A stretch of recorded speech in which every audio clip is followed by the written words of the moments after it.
नमस्कार, प्रणाम, जय श्री कृष्णा, राधे राधे। मैं रजनी तिवारी अपने यूट्यूब चैनल पर अपने सभी दर्शकों का स्वागत करती हूँ।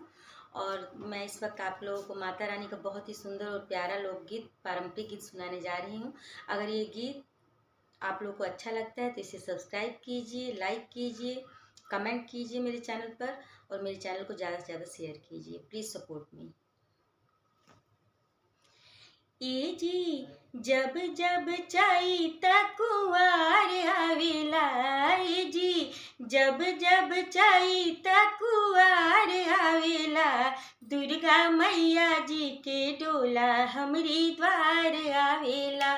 दुर्गा मैया जी के डोला हमरी द्वार आवेला। ए जी जब जब चाही त कुंवार आवेला। ए जी जब जब चाही त कुंवार आवेला। दुर्गा मैया जी के डोल हमरी द्वार आवेला। लाली लाली डोलिया के लाली रे ओहारवा, माई के दुलरुआ बघवा बनल बा कहारवा। लाली लाली डोलिया के लाली रे ओहारवा, माई के दुलरुआ बघवा बनल बा कहारवा। ए जी लाल लाल झंडा फहरात आवेला। ए जी लाल लाल झंडा फहरात आवेला। दुर्गा मैया जी के डोला हमरी द्वार आवेला। कि दुर्गा मैया जी के डोला हमरी द्वार आवेला।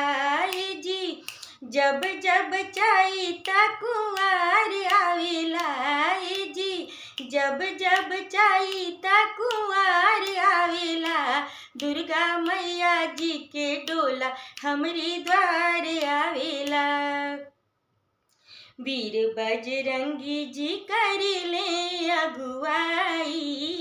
वीर बजरंगी जी करिले अगुवाई।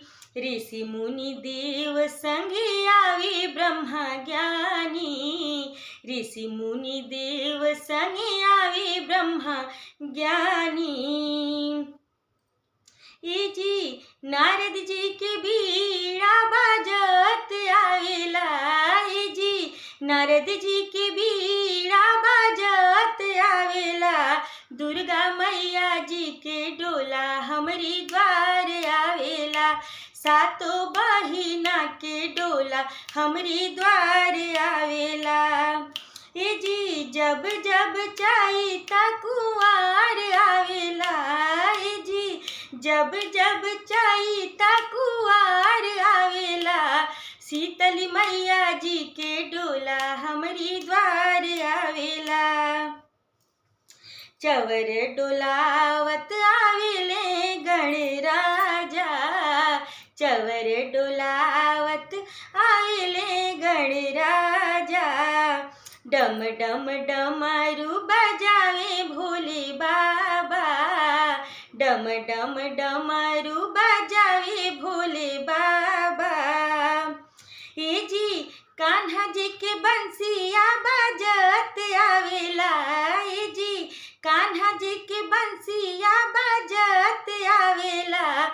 दुर्गा मैया जी के डोला हमरी द्वार आवेला।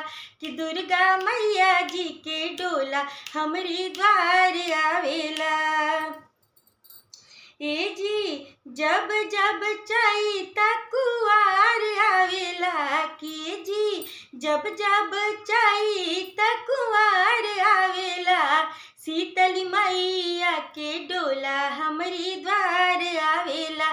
कि सातों बहिना के डोला हमरी द्वार आवेला। शीतली मैया के डोला हमरी द्वार आवेला। जय माता की।